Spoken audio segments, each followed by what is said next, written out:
The mayor, Chicago Mayor Mohawk, calls Abbott as he talks to Al Sharpton, who was protesting on behalf of Claudine Gay at the Harvard firing or resignation. Mayor Mohawk says that Governor Abbott is evil. Evil. Make sure you tab into the Patreon. Link is in the description as well as pinned to the top of the chat. Let's continue. Thank you for coming on the show. Mayor Mohawk and Big Head, the bobblehead protester, is talking on MSNBC. Hey, hold on. Before I get started with this segment of the show, I got a question.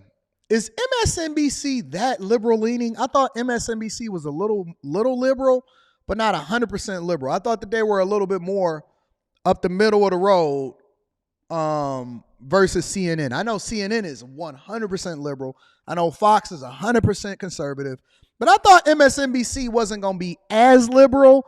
I thought that they were a little bit more up the middle of the road. But I guess not, since they got Al Sharpton on here talking to Mayor Mohawk. But let's continue. It's turned into a shark's fin. He trying to round it off a little bit more. Okay, let's go ahead. Let me go right to it. The Chicago Tribune reports more than 630 buses have arrived in Chicago and the Chicago area in the past 16 months from Texas alone, carrying nearly 30,000 people in need of food, shelter, and a new life. What response did you get from lawmakers as you discussed this deepening crisis? Well, thank you, Reverend Al, for having me on, and Happy New Year to you.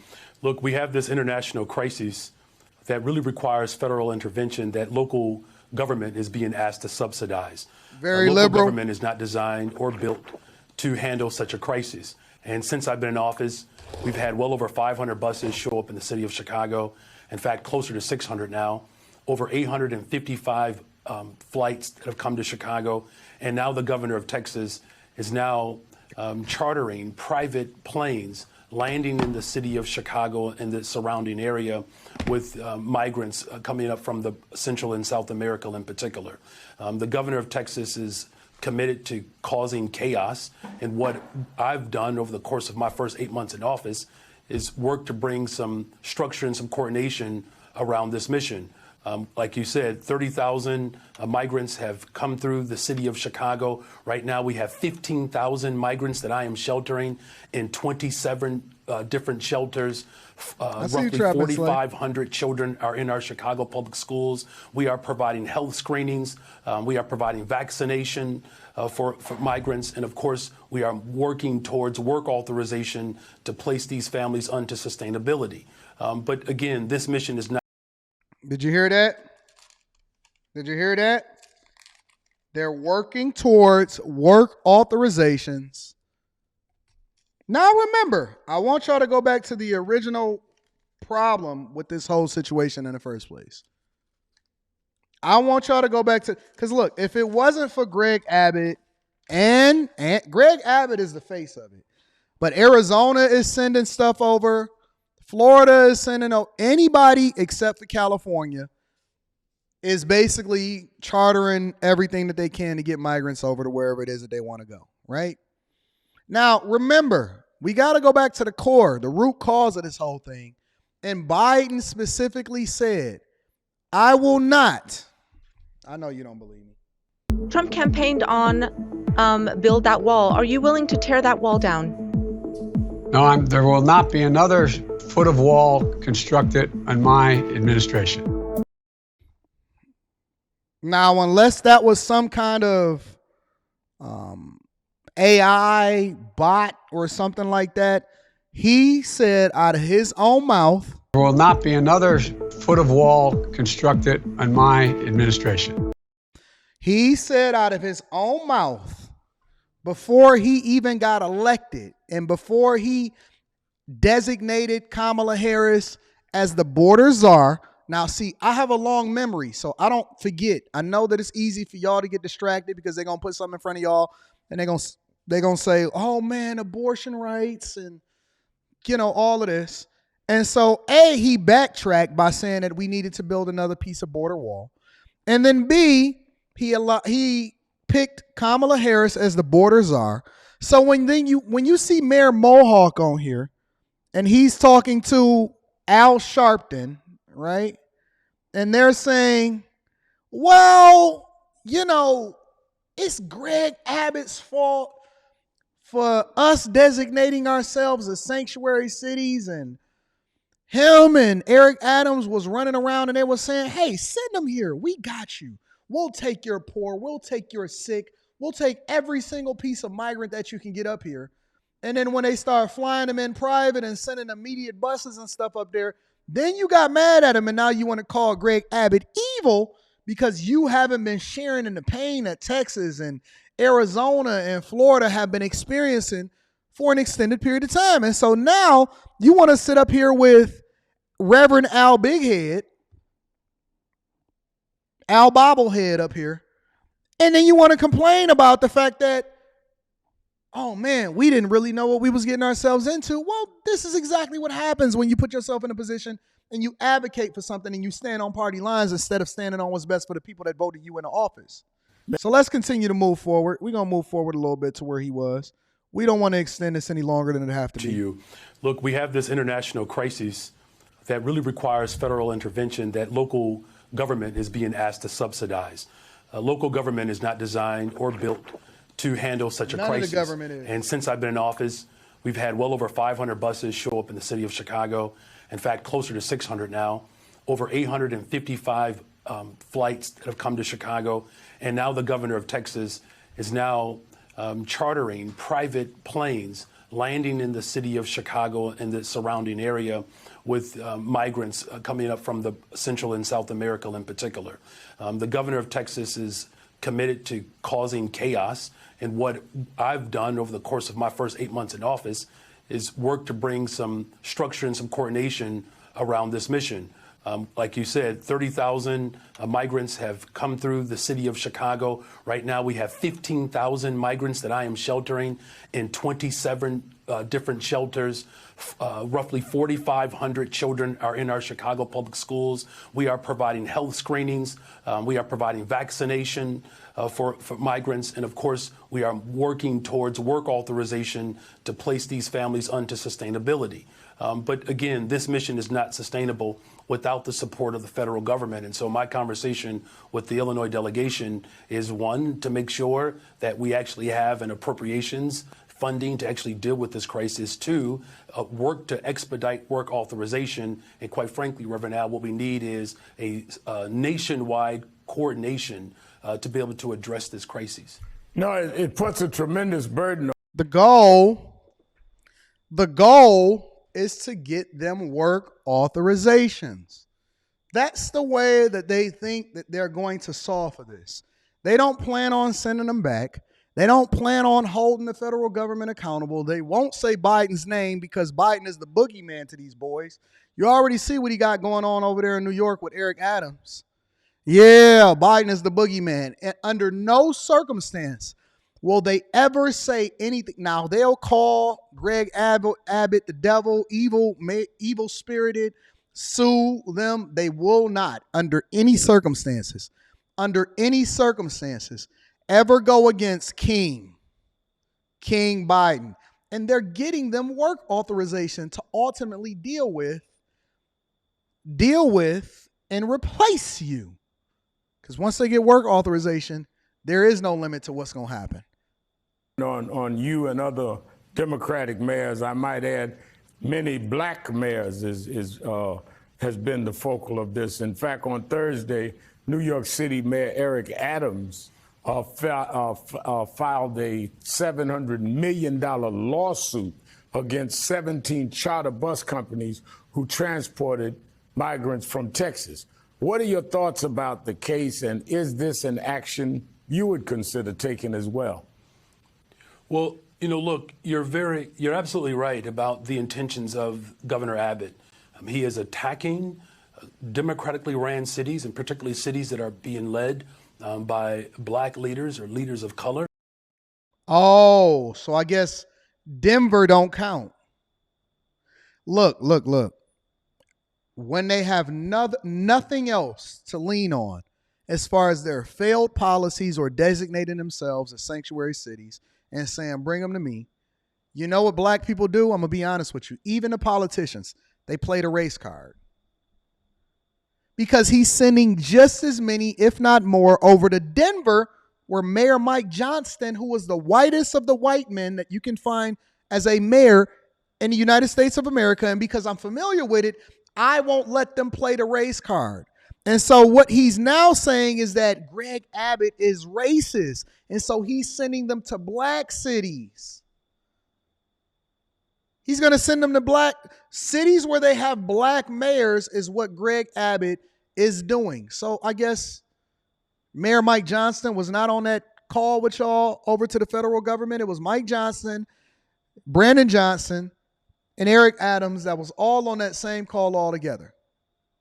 So we got the race card. So it's a 3-level, 3-tiered step to running in the Victim Olympics.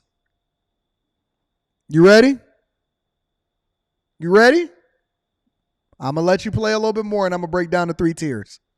This is unconscionable. And it's a very raggedy approach. And quite frankly, not only is it reckless and raggedy, but it is evil-spirited. And so what we've done in the city of Chicago, I've passed an ordinance that calls for 3 things. One, that the state of Texas coordinate with the city of Chicago while buses are being sent to the city of Chicago. And so what we've asked is that the various cities apply for a permit, drop the buses off at one particular landing zone between the hours of 8 and 5:30, Monday through Friday, and then provide us what a complete manifest so that we can better prepare for these migrants. And as you've indicated, many of them are coming to the city of Chicago and throughout the entire country in very desperate, dire straits. They just need so much support. There's no health screenings at the border, no vaccinations.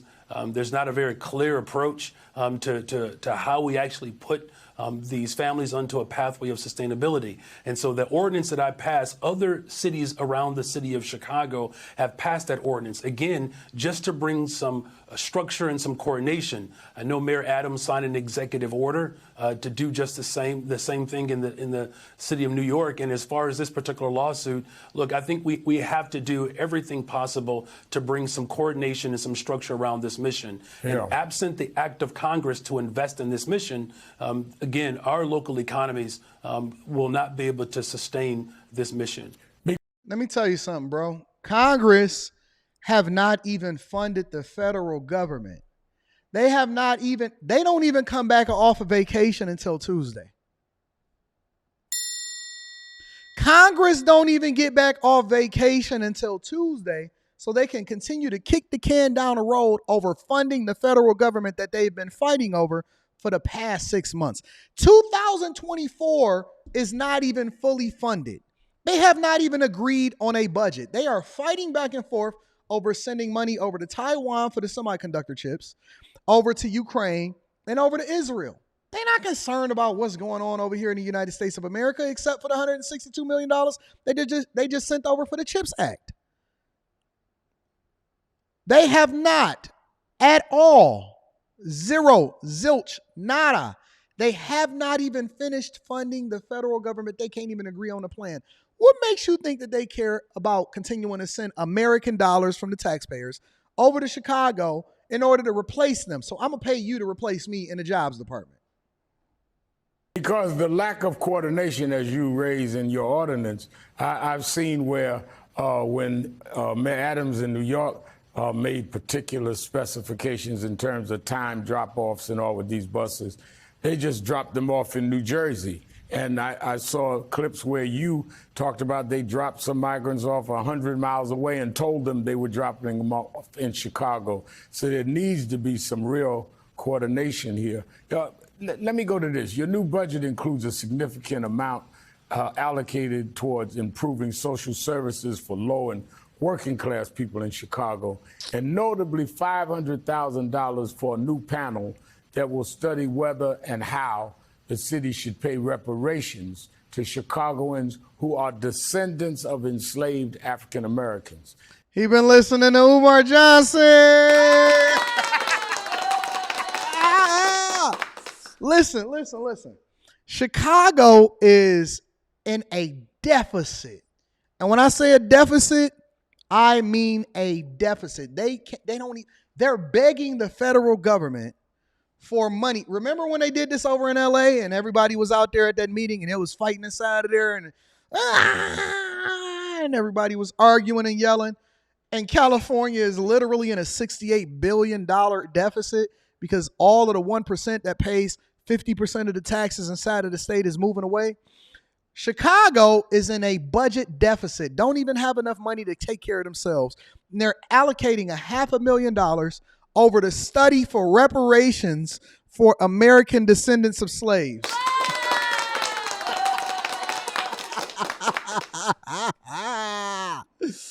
Oh, yes. Oh, yes. Isn't this... Yo. I thought that Chicago was going to do the right thing going into 2024. I thought that the goal was to get off of my radar and no longer make Anton bring y'all to the front of the congregation. But I see we're going to be doing this up and through 2025. Mayor Mohawk allocated $500,000 of the COVID relief funds to go over and study for reparations for American descendants of slaves. Okay. Can you talk a little about how the reparations study will work? Look, absolutely. You spent some time in Chicago and you know the history of the civil rights movement and the city of Chicago. As we prepare to celebrate the life and the legacy of Reverend Martin Luther King Jr., he came to the city of Chicago fighting for housing, fighting for public accommodations, and his words still ring true today. If we can figure it out in Chicago, we can do it anywhere in the world. And that's the impetus behind this study. Look, black folks have been stuck at the margins for generations. I've been a part of social movements working alongside of you and, of course, Reverend Jackson. Schools have been closed in the city of Chicago throughout the country. Health clinics have been shut down throughout the city of Chicago. In my budget, I do a couple of things. I reopen mental health clinics, and we stand up a brand new office for reentry. Individuals who are returning from jails and incarceration, we are standing up an entire office to make sure that we're investing in these families. This is very much part of the legacy of the new Jim Crow. And so this study for restoration and reparations is really to right the wrongs of a very, very evil, bad past. And as Dr. King said, we're going to figure it out in Chicago and be a model for the rest of the country. Yeah, and I remember when I was younger, it was not even talked about. Now you have Chicago, you have California, the governor of New York just signed for a study. Reparations is no longer a marginal issue. And ladies and gentlemen, this is what's happening. This is what's happening in your federal government and your local cities. They throwing money at the wall. They're not actually solving for the problems. It's carjackings every day. I just got something inside of my inbox this morning that said that another Uber driver just got carjacked this morning over in Chicago and another kid just got killed. And they got migrants and they've allocated monies for migrants to continue to take over. And then they're working on feverishly getting them work permits so that they can then take over the jobs and do the jobs that's inside of your cities that should be allocated for the people that want jobs. But they don't call out the real issue. They continue to be mad at Texas for dealing with them accordingly. And then they now are sitting here playing games with y'all in order to keep themselves in office by promising to do a study. Listen, what exactly is this study about? Think about this for a minute. So you got to spend $500,000 to do a study on reparations. Okay. I'll reserve my perspective and then we'll continue this conversation because no need in, trying to make sure that we solve all of it in one show. We got all year, ladies and gentlemen.